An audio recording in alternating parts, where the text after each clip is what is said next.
breaking the law. And what you allow is what will continue. If you put hands on an ICE officer, you should be prosecuted, you should be sent to jail, and you should get to spend some quality time with Bubba. Senator John Kennedy addressing the 830% surge in assaults on ICE agents. Just a little quality time with Bubba. You get a private invitation to the prom. I love the clarity of Senator Kennedy, delivered in some little Southern wisdom. Very well done. Welcome to the Chris Plant Show. Mike Opelka in for my friend Chris Plant, who is headed to Reykjavik. And maybe we'll hear from him. I don't know. He's on an adventure. I don't like to bother people when they're on their vacation. So many things to try and get to in this final hour of the program today. Many, many things to discuss. Some of you obsessed with the events yesterday, the president vowing to sue Rupert Murdoch over the Wall Street Journal's report on this alleged letter to Jeffrey Epstein that was part of a 50th birthday celebration. So it had to be a long time ago in a galaxy far, far away. And it was put together by Ghislaine Maxwell. And why now? Why now did this just pop up? We're still celebrating, since it is Friday. Friday, Louie to you. We're celebrating the end. Well, it's 10 months. The end of the Late Show with Stephen Colbert. CBS pulled the plug on the costly program. It's not going to be around after next year. Colbert's been making $16 million a year. Maybe it's 15, maybe it's 16, but he's now going to be riding off into the sunset, and they're going to give him the next 10 months to do it, which never happens in radio. You're out, you're out. You're never heard from again. A lot of speculation on why Colbert is getting canned. I'm sure it has to do with they can't make money. It also might have to do with the fact that the merger of these entertainment companies and Sherry Redstone wants to cash her $8 billion check. I don't think she's getting all of that, but that might have something to do with it. We shall see. We laughed at some of the speculation out of the left side of the mainstream media, including Lawrence O'Donnell saying that the whole push to get all the Epstein information out, especially as mentioned by JD Vance, was so that Vance could add Vance to the presidency. Really? Do you really think that? Do you honest to God believe that? This is where I wish we could put a lie detector on the mainstream media anchors. And when they make statements like that, we can see if they're telling the truth or not. Of course, they might believe it. It might be the truth to them.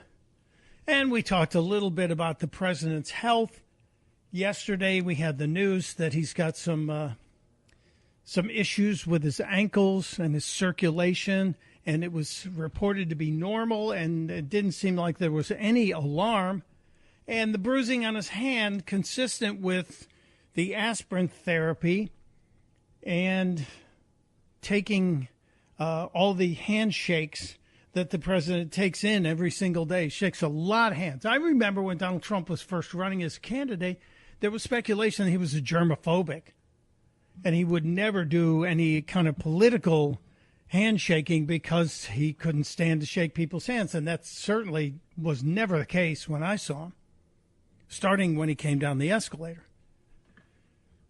You want to weigh in on anything in this final hour of the show today, you're welcome at 888-630-9625. Let's grab a couple of quick ones here as things are starting off pretty fast in the third hour of the show. Ben's in Lexington, Kentucky. Hello, Ben. Welcome to the Chris Plant Show. Hi. Can you hear me? Yeah, you're coming in loud and clear, brother. Okay. You say Trump never shook a lot of people's hands before, but do you think that was because he was a germaphobe or because he just didn't really want to shake their hands or was too busy? Well, no, I said that was when Donald Trump came into politics, and I know this from working in the media in New York City for 20 plus years, when he was announcing that he was seriously considering a run for the presidency, in 2015, there was a story out that said, well, it's going to be tough for him because he doesn't like to shake hands. He's a germaphobe. And then I attended an event, and he was shaking everybody's hands. And I went, no, that's not the case. He's pretty cool with it. Where do you think they got their story, like their source? That seems like a misleading. Well, yeah. Where does the mainstream media get any of its misleading sources? I think at that time, we go back to 2015, they were looking for anything to go after. If you were not a Donald Trump fan, and the weird part of this, Ben, was that back in the early part of the 21st century, and Trump was this, entrepreneur, builder, billionaire, man about town. A lot of the people in the mainstream media fought to get him on their shows. The View, Oprah, The Today Show, and they all loved the guy. But then he became a conservative. He went from being a Democrat to a Republican, and suddenly they hated him, and they didn't want to have anything to do with him. You go back and see the clips from The View, and they are fawning over Donald Trump. They're all falling over themselves to be close to Donald Trump. Oprah wanted him to run for president, and he joked that she should be his running mate. So it's just when you decide you're going to be on the other side and you are not in lockstep with them, suddenly they hate you, and they come up with everything. And they'll say anything. Oh, he hates shaking hands. He's a germaphobe. Not the case. Not in my actual experience. He shook everybody's hand. But thanks for the call. Appreciate it. Let's go to Jim in Naperville, Illinois, probably listening on the great WLS. Jim, welcome to the Chris Plant Show. Hey, Mike. You know what? Thanks for filling in for Chris. I'm glad he chose you to lead it up because you're excellent. Hey, did you? I don't know if you saw. There was just a recent post by President Trump on Truth Social, where he said that he's looking forward to having Rupert Murdoch testify in his lawsuit against him and the Wall Street Journal is what he refers to as a pile of garbage newspaper. It's so he's just poking at him, and I'm not sure if you would know. Would that be in a Florida venue with the hearing or the trial for that? That's a really good question. It depends on obviously where he files the suit, but where would you file that suit?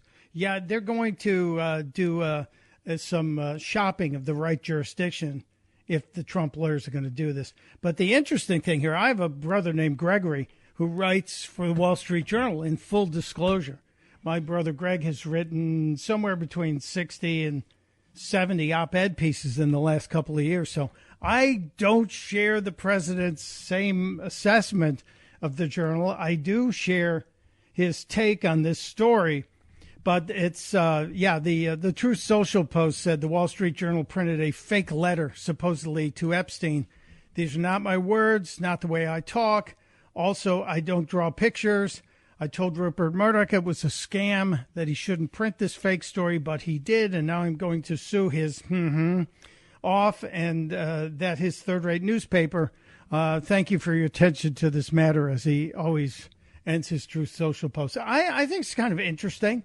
And I wonder if Trump saying he's looking forward to Murdoch testifying may be a little bit of a reference to the fact that there were concerns over the Fox News air personalities testifying in the Dominion lawsuit that Fox settled for $787 million.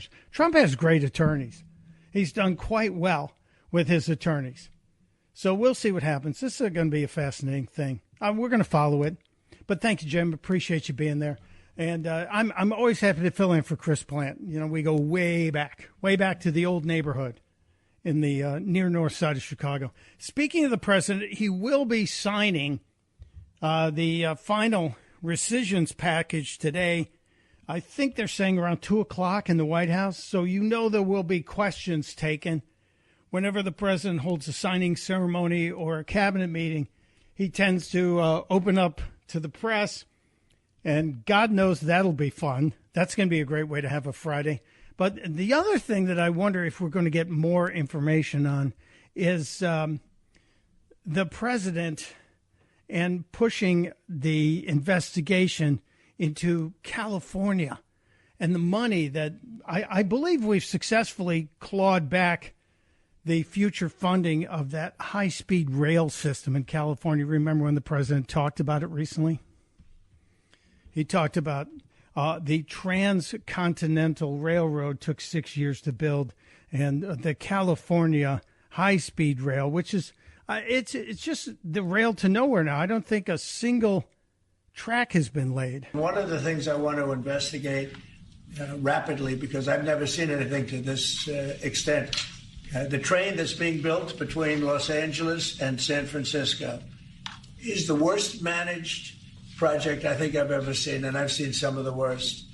Billions and billions, hundreds of billions of dollars over budget. In fact, I read where you could take every single person that was going to go on the train and get the finest limousine service in the world and take them back and forth with limousines, and you'd have hundreds of billions of dollars left over. That's true. And now, based on the current assessment of how much money has been poured into this, how much taxpayer money has been poured into this with zero progress towards building high-speed rail, the estimate is that they could provide every individual who would be set to use this rail system with 200 flights and still not have spent the money.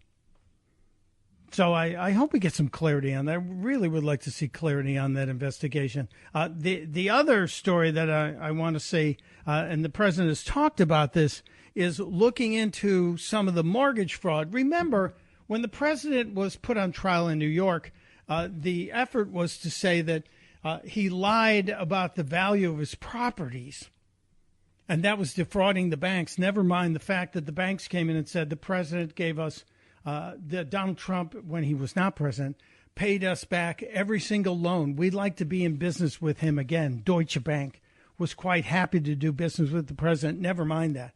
And then we learned that mortgage fraud might be something that will come back to bite the Democrats on the hindquarters. I'm not the only one who noticed this. Kim in Indiana's on the phone. Kim, welcome to the Chris Plant Show. Well, thank you. It's an honor to speak with you. It's my pleasure. Thanks. Yeah, Adam Schiff just is starting to get investigated for mortgage fraud, but wasn't Letitia James in New York? Didn't she get a criminal referral for that as well, claiming she was married to her father? And has we heard anything about that? Where is that going? Because I would like to see some accountability.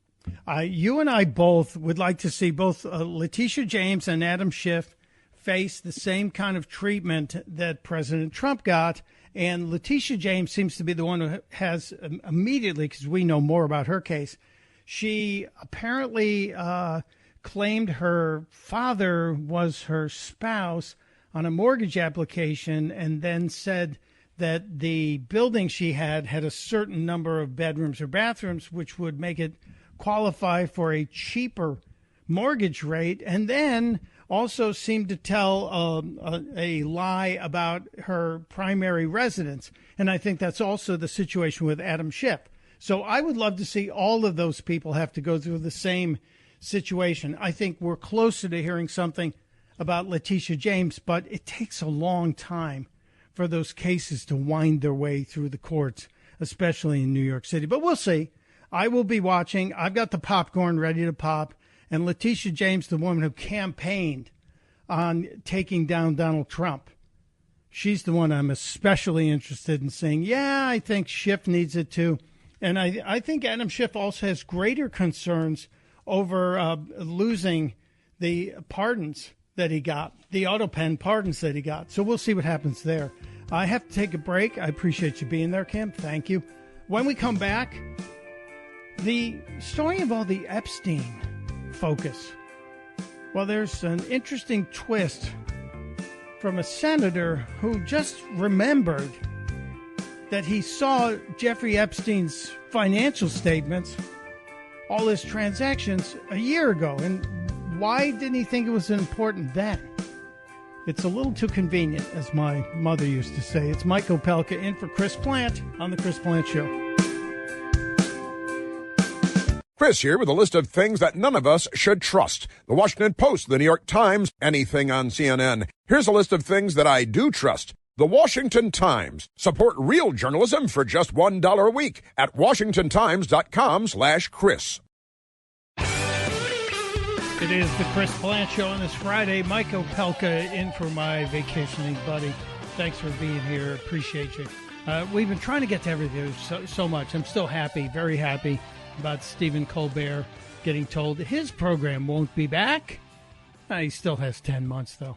How is he going to get by making $16 million a year over the next 10 months? It's really crazy. And I teased something from a Democrat, Senator Ron Wyden, who stood up and was talking about the Epstein story. And it seems like the Democrats suddenly interested in Jeffrey Epstein. This one really kind of stuck in my craw. This piece from Senator Ron Wyden, somebody I'm not a fan of in even the tiniest way. I think he's just a little bit of a slimy character. But Wyden stood up in the Senate yesterday and told us about something he just remembered, I guess.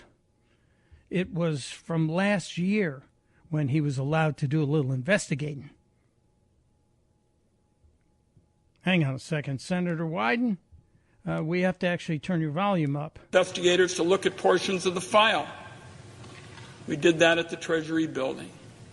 Here is what it says. Treasury's Epstein file details, Mr. President, 4,725 wire transfers. Let me repeat that. 4,725 wire transfers, adding up to nearly $1.1 billion flowing in and out of just one of Mr. Epstein's bank accounts. If you ask me, that is more than 4,000 potential lines of investigation right there. You know what's interesting is that, A, he just remembered he saw this last year and never thought about talking about it last year, not even for a second. But Senator Wyden, he seems to be very interested in curious wire transfers into the accounts of one man that amount to over $1 billion. And yet he seemed to have zero interest in the wire transfers going into the Hunter Biden companies, the network of companies over the years, while Hunter's dad was vice president. Had absolutely no interest in it. And now suddenly, when the person in power has changed, Senator Wyden is all up in the, we got to chase down these wire transfers. 4,725 investigations need to be held. It's just hypocritical irony.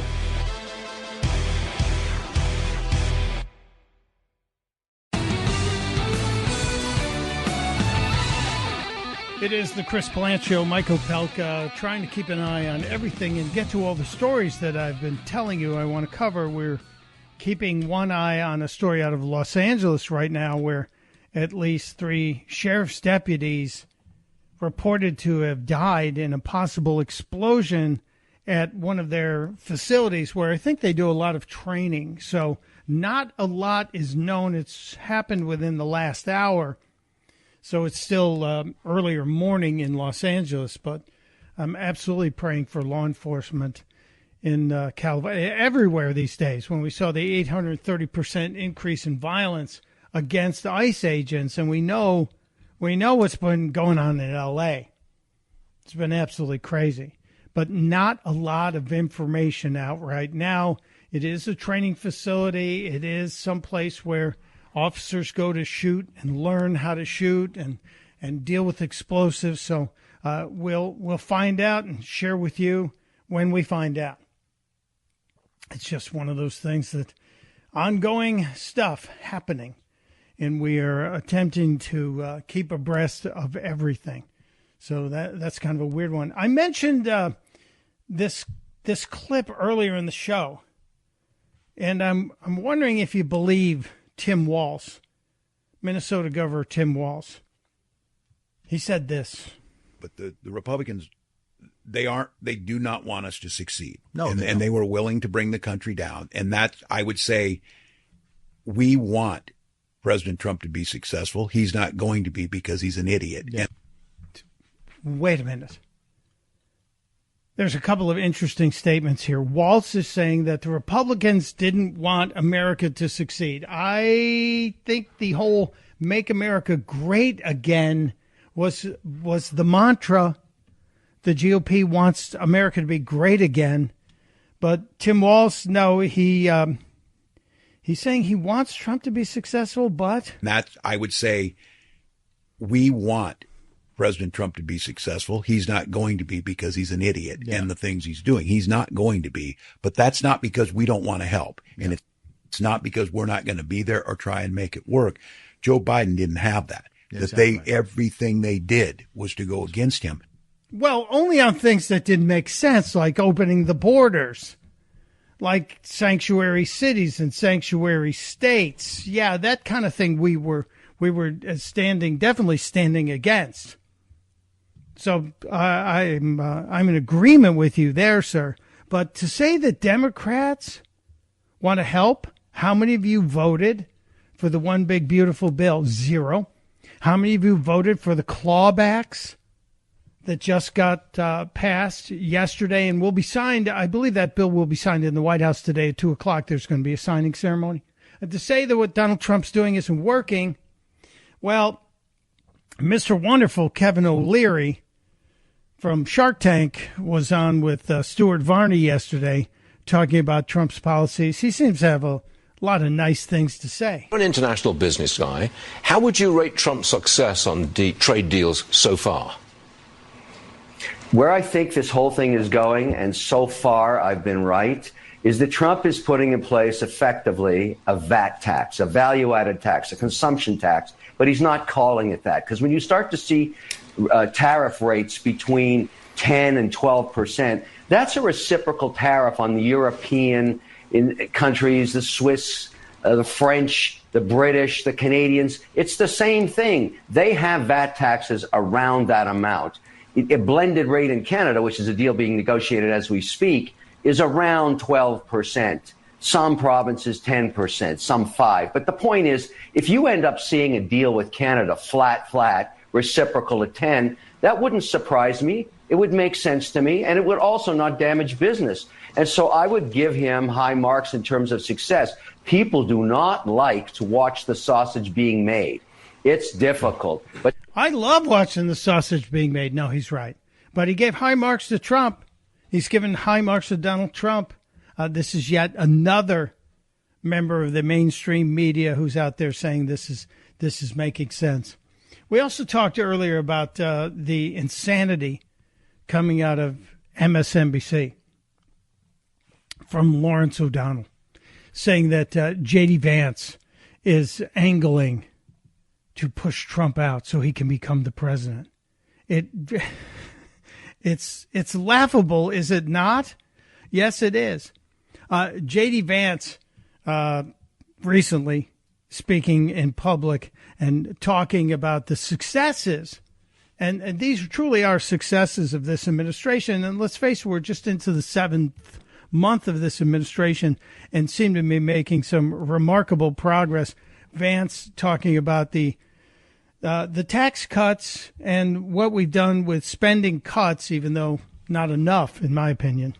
And here's what I am most proud of. What I am most proud of over the last 6 months, the border is important, and it's great, and it's incredible that we were able to go from the worst open border to a closed border in just a couple of weeks under President Trump's leadership. But you know what I'm really excited about? I'm really excited about the fact that for the first time in a very long time, workers' wages are rising faster than inflation. You're able to buy more, you're able to do more, and we're just getting started. Does that sound like a guy who is against President Trump? Does that sound like a guy who's undermining President Trump? Doesn't sound like that to me. It sounds like he's on board. He is the cheerleader in chief, if you will. I think we're good. I think we're good on that. Let's take some calls here. It's been a very busy day on the phones, 888-630-9625. Let's talk to Mark in Missouri. Hello, Mark. Welcome to the Chris Plant Show. Hey, thanks, Michael. Speaking of the pathetic Lawrence O'Donnell, he has admitted on his pathetic show that he is a proud socialist. Well, Lenin, yes, that Lenin, said socialism is just a transition to communism. And, communism, lying is part of their foundation. O'Donnell didn't mean what he said. He's just a propagandist. I mean, that's all he has to offer. And it's like the Democrat Party. That's all they have to offer. They just propagandize all the time. You play that senator in your previous section with Wyden. He's just a fool, and they don't have anything to offer. They don't have any substance to offer. So it's all propaganda all the time, just like good communists. Yeah, they're following the party manifesto, the talking points they get every morning. You're right. And Lawrence O'Donnell is a guy who is a confessed socialist. I wonder how many people he's sharing his millions of dollars that he makes from MSNBC with. I wonder how generous he is. I'm betting you wouldn't have to take your mittens off to count the numbers of people he's helping. I'm just saying. Thank you, Mark. Let's go to Harold in Arkansas. Hello, Harold. Welcome to the Chris Plant Show. Hello, Michael. Thank you for taking my call. I something that you said earlier just struck a nerve and made me want to call. You were talking about how the Democrats have, I call them human rats, not Democrats, but how they are always trying to push against Trump. Trump did this and this and this, but they have nothing to offer, absolutely nothing to offer except their hatred towards Trump and the Republicans in general. And it just drives me crazy because why on earth, we're all Americans, why on earth are we all not for peace and prosperity for our country, and not just our country, but the world? President Trump cares about everybody, not just the American people, not just America, but the entire world. And yet you have all these Democrats and all these politicians that are against him and against us and against peace and prosperity. That's why I call them demon rats, not Democrats. Well, you're not wrong. You're not far from the absolute truth there. I'm sure there might be a handful of them that are decent people, but thank you, Harold. Very interesting. There is something that CNN was reporting earlier today, and they've been talking about it for a few days now. There is a giant pile of survival food. Like some of us may have a month or two's worth of those survival buckets in the basement that, God forbid, everything went south, we'd still be able to eat for 30 days and then God knows what would happen. But we as a nation have provided millions and millions of meals, not just for people in this country who've been hit by natural disasters, but around the world for people who are in war zones. And CNN, and I think MSNBC has been doing it too, is saying the United States is getting ready to burn 1 million pounds of meals or something crazy like this. The reality is this food has been sitting. Now, let's remember the war in Gaza started October 7th. Was it almost 3 years ago? I know I should know the exact date. But the food, the aid we've been sending over there has been sitting in a warehouse in Bahrain. And I believe the Crown Prince was in town. Maybe this was discussed. But that food has an expiration date on it. So if the United States delivers food that's expired, guess what's going to happen? The left side of the mainstream media is going to stand up and scream, Donald Trump is giving expired food to the needy people in Gaza. So you can't deliver it. But all the left is doing is pointing out that we're not delivering it. Well, no, you can't do that. You can't have it both ways. And that's kind of the way these people are. Let's talk to Billy in St. Mary's County, Maryland. Hello, Billy. Welcome to the Chris Plant Show. Thanks so much for taking my call, Mike. Of course. I got this. Somebody, my neighbor, is targeting my house with this sonic anti-barking device. It says here, uses safe ultrasonic sound to quiet your dog or your neighbor's dog with a range up to 350 feet. Now, it has turned my dog, my terrier, was an ultimate Frisbee ball player, to mush. And she's poking her nose all around, and because she's tripping her ass off. This stuff is very evasive, and I feed the birds, and the birds, the squirrel. If you feed the birds, the squirrels will come too. The animals don't come. A lot of the birds don't come here except for the blackbirds and the cardinals. But even them, they're all skittish. When it Billy, used to just be a Billy, hang on a second. Billy, you're saying that you've got a neighbor that is zapping your dog with some kind of electronic device, similar to what we were told was being used on Americans in Cuba? The kind of disabling... And I went down and filed a complaint with the commissioner down the courthouse here in St. Mary's, and she checked no probable cause, says you can't prove it. And then I went back again. I'm really furious because of what's going on. It gave me tinnitus, this crap. Well, I think, look, I can't speak on it because I don't know it. I haven't seen it, but I would encourage you to get as much visual evidence as possible and then try and find somebody who'll either at the sheriff's office who may be able to help you out there in St. Mary's County. They've been out here 2-3 times, and then I went back, like I said, to the commissioners again because I was upset. I was like, nobody can help me. Y'all don't have no way to test it. When they say right here, it ranges up to 350 feet. That's over a football field. That means if your neighbor's dog 2 houses away is barking, you can turn this stuff on and make that dog shut up. Well, but that's what I'm saying. I think the answer is, because I really can't, I can't solve this one for you, but my heart breaks for you because my dog, if anybody messed with my dog, trust me, I wouldn't rest until I found some sort of resolution to it. I think you might need to call a local TV station and see if you can get some attention on this. That's what I encourage you to do. Thank you, Billy. I feel bad for you on that. My goodness. Let's grab another one here. Jeff and Chesapeake Bay at the Chesapeake Bay Bridge. Hey, Jeff, what's up? Hey, Michael, how you doing? Yeah. When I listen to Tim Walz or any of the lefties, I mean, they follow the ideology of Marx, which is accuse your enemy of that which you are doing. Yep. I mean, and Jamie Raskin is famous for this or whatever. I have to laugh. It's so sad. Yeah, this is the old statement. You point a finger at me, there's 3 point right back at you. And that's exactly what the Democrats are doing. That's what Waltz and like you said, Raskin, they're all guilty of this. And those are the people I pay attention to. I'm saying, okay, what are they accusing us of doing? That's what we need to investigate them for. That's truly what's going on there. But thank you, Jeff. Appreciate it. We have a couple more updates we need to make sure we get to. I'm checking on those stories, specifically what happened in Los Angeles. I think it's not as... well, 3 people died. It's quite serious. But there may be some logical answers to it. We will get to that after the break. If you have a final thought, you're welcome to join us. 888-630-9625. It's Michael Pelkin for Chris Plant on The Chris Plant Show.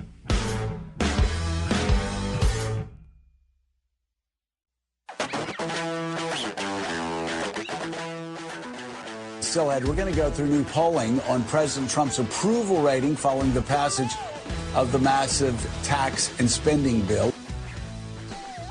The massive tax and spending bill? Yeah, Joe Scarborough, that was from this morning.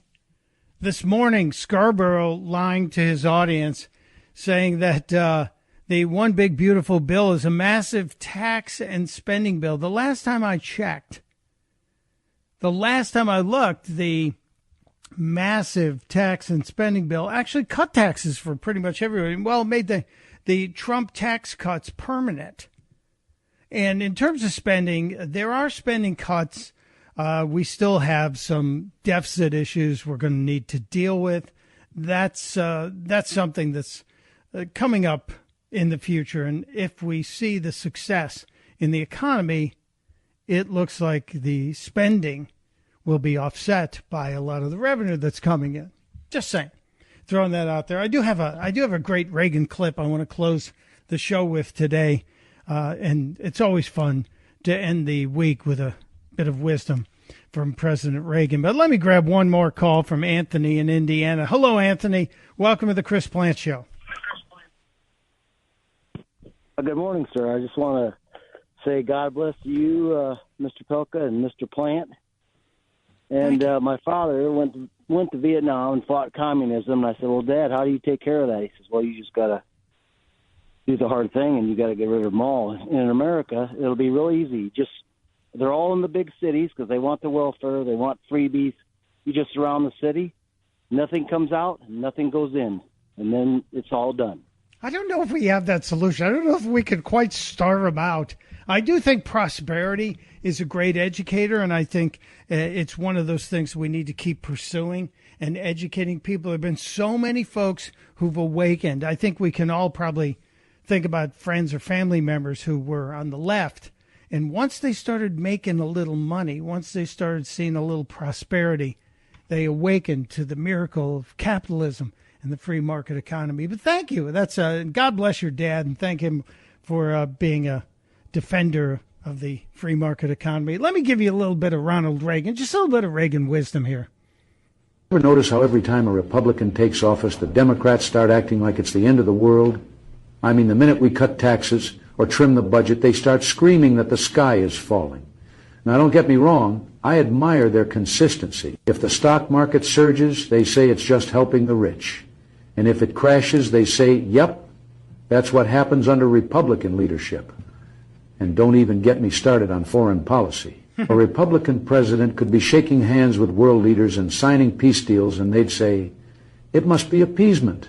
But the minute there's tension overseas, they rush to the nearest camera like it's Black Friday saying, see, we told you the world would catch fire if he was in charge. Now, I've always said, it's fine to disagree on policy. That's democracy. But if your best shot at winning is hoping the American people lose, well, maybe you're in the wrong country. Amen. Amen. President Reagan. Maybe you're in the wrong country, and let's hope that New York City doesn't turn to socialism/communism, although the Zohan, the commie, scares a lot of us. We'll talk about more of that next week. It's Michael Pelka reminding you I'm in for Chris through his vacation, God willing. Till next time, which should be Monday, wishing you a great weekend and reminding you, testudo, my friends, testudo.